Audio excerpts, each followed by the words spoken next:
তারপর দিন থেকে এইটাই তার লক্ষ্য যে আমি যখন খাবো, আমি খেলে আমাকে যা তরকারি দেবে মাকে অর্ধেকটা দিতে পারবো। তাহলে এমনতর ভালোবাসা, এমনতর চিন্তা ভাবনা।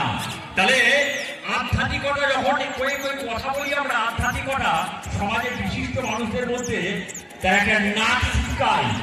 আধ্যাত্মিকতা মানে হচ্ছে ঘন্টা নাড়া, আধ্যাত্মিকতা মানে যে পূজা পার্বণ করা, আধ্যাত্মিকতা মানে যে উৎসব করা, একটা বিশিষ্ট একটা বিশেষ সম্প্রদায়ের কাজ।